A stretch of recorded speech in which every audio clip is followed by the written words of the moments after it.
We are taking a look ahead to the Titans season opener this Sunday in Pittsburgh.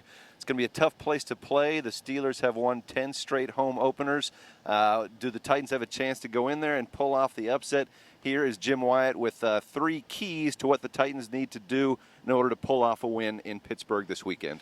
Well, I think it all starts with Jake Locker. I mean, I think he's going to be the key every week because they've kind of built this offense and built this team around him. You know, they've upgraded the offensive line. They've added to the receiving corps.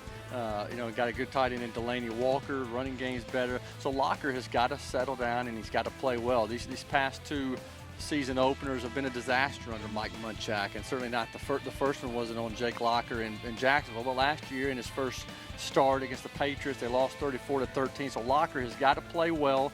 He's got to show some maturity here in his second NFL season.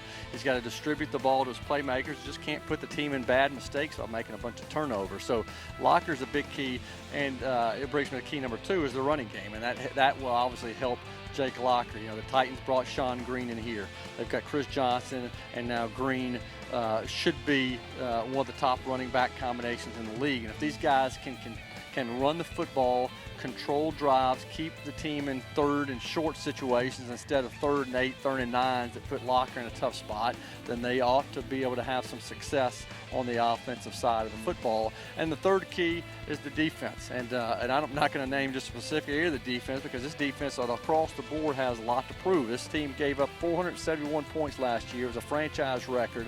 The Steelers have struggled running the football in the preseason, a lot of question marks, but they still have got guys that can make some plays down the field. Defensive coordinator Jerry Gray and new assistant Greg Williams have kind of held back during the preseason. Now we'll see how aggressive are they going to be. Is their aggressiveness going to end up costing them, giving up big plays? Can they get off the field in big plays? In big situations? If they can do that, certainly they got a chance to keep this game close. And Titans, a 7-point underdog, have a chance of stealing one in Pittsburgh.